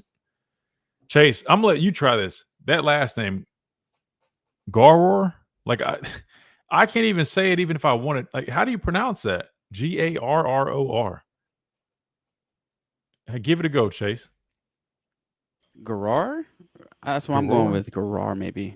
Garor. I don't know. It's kind of a cool last name. Anyway, I can't pronounce it. But anyway, I was watching it. Let me see if I can. I'll try to pull it up real quick. Maybe I can search his name. But, well, let me copy and paste his name because, Jesus Christ, I'm not going to remember how to spell it. Anyway, I was impressed, though, man. Had a nice long arm, worked like into a counter spin. Just his feel for, working the offensive tackle. I was like, man, I was really impressed.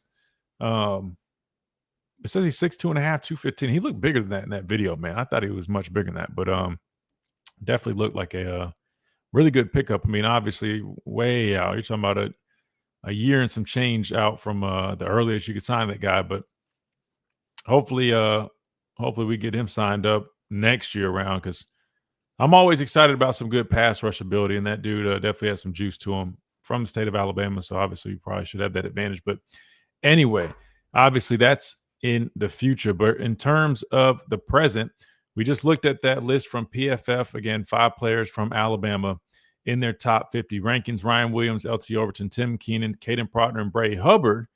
And they also, obviously, with having so many players in their top 50, believe that Alabama should be a national title contender. So let's hear what they had to say in terms of Alabama for this upcoming season. And let's also mention before, their win total by FanDuel Sportsbook is 9.5 right now. I'm buying. I'm going over. I think they have enough talent where the playoffs should be the minimum here for this team. They were the first team that missed out last season. They had a boatload of talent last year and lost a couple of games they shouldn't have, obviously, to Vandy and Oklahoma especially, but they need to take care of business in those games. As long as they figure out this quarterback situation and likely Ty Simpson, if he is at least solid, I think the playoffs are the minimum, and I honestly expect them to compete for the SEC title. I absolutely agree with that, too. I'm also taking the over for Alabama. Look at their schedule right now. They are at Georgia, like Dawn said, for their first game in the SEC. But other than that, I mean, they are pretty clearly better than almost everyone else in the schedule. I'm taking the over. I think at worst 10-2. I just don't see this team going 9-3. In fact, Dawn, I would say right now, I think Alabama is the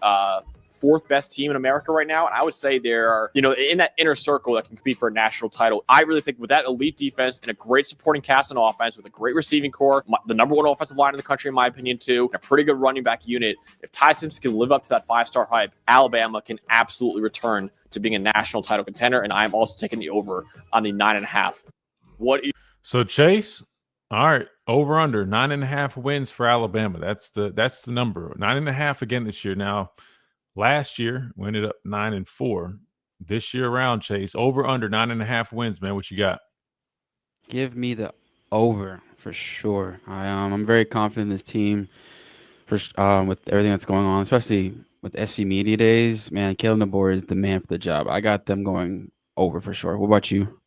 Definitely going over. Now, this guy here, he said, he said at worst he sees 10-2, right?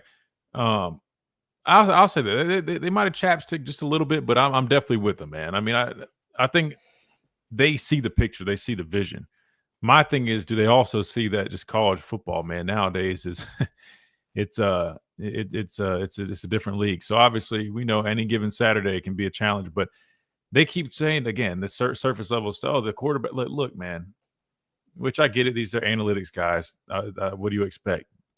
Yes, the quarterback will be big, but I think there's just other factors that you just got to pay attention to. But I guess they're already marking the check there. For me, I haven't marked that. Like they have our offensive line being number 1, on paper going into 2025. I like what Caden Proctor had to say. I mean, like that's great, but we have to go out there and show it. We have to go out there and prove it. I love what Coach DeBoer had to say when he came on the show.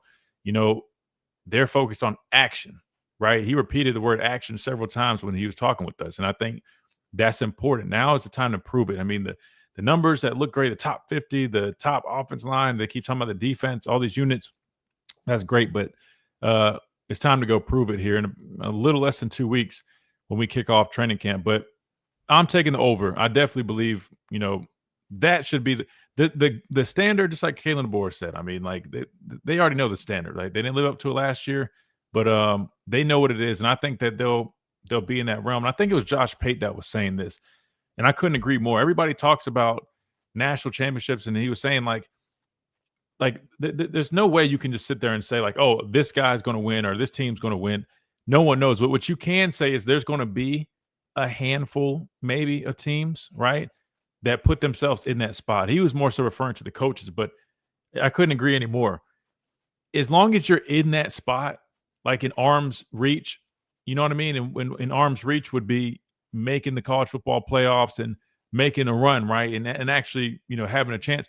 Those guys, at some point, they're going to win a national title. And when you look at Kalen DeBoer, I think he mentioned, Dan Lanning, who was the other? He mentioned one more, but those coaches, if you look at any coach that's won a national championship in recent years, like they consistently put themselves in that spot, right? What he said was so spot on, right? I mean, you look at Clemson with Dabo, you look at Kirby when he got to Georgia, you look at even Ryan Day, right? Ryan Day, people kept giving him hell, but what did he do? He consistently put him in arm's reach to where he finally got it, right? I think that's what you can expect out of Kalen DeBoer, and that goes back to that's what I was saying when he first got here, right? Like with Kalen DeBoer, do I expect him to do what he did, what Coach Saban did? No, I don't think anybody's going to do that. But what I did expect him to do, and that's why I threw out the Ryan Day type, the comparison. Ohio State is what I mentioned. Is that I feel like as long as you're putting yourself consistently in that position year in and year out, you're going to see that title at some point. And I think people are starting to understand that. Again, I know it's way too early. I think year 2 will give us a lot more answers. But in terms of just looking right now, right, the way this new staff is recruiting, the way this new staff is developing a culture, retaining the roster, that's a big deal that people need to make sure they keep mentioning, which a lot of people have. I feel like that's what I'm sensing out of this new staff here. And I have a very positive outlook. But specifically for 2025, I'm going over. I will agree with them, though. I'm seeing about same thing, Chase. I mean, 10-2, right? If you call a spade, knowing you could have a couple of tough road games, which leads me to my other point and my final point. How we play on the road, I think, will determine how good we are this year, right? Or at least will be one of the biggest factors. If you look at last year, that was our problem. Our road games, really. At home, we didn't always play. South Carolina game, that wasn't a great game. But still, if I'm not mistaken, we were undefeated at home. but on the road was a different story. If they can figure that part out, that's what I'm saying. I'm looking past the simple, oh, Ty's got to be – no. Ty will be solid, and if he's solid, we're good. Check that box. But now you move on to the other guys around him. They need to do their job, how we show up as a team on the road, and like Cole Kublik said, the consistency. You can't just say, all right, 1 week we're going to run the ground and pound and have a running game. Next week it just disappears. That's got to be better. But that being said, taking the over. And on that note, we got to get out of here and make room for Tide Sports Daily coming up next. Appreciate everybody, all the contributions, all you guys hanging out with us this week. Has been a fun one. SEC Media Days week, always a good one. Plenty of stuff to talk about. So glad you guys joined us to do that, and look forward to talking with you all next week when we get back at it on Monday. Again, we're inching closer and closer, so be ready because before you know it, training camp will be here. But first, we got to head into the weekend. Hope you guys have a great one. This has been the Miller's Edge, presented by America's Art Sport Experts. We'll see you guys Monday.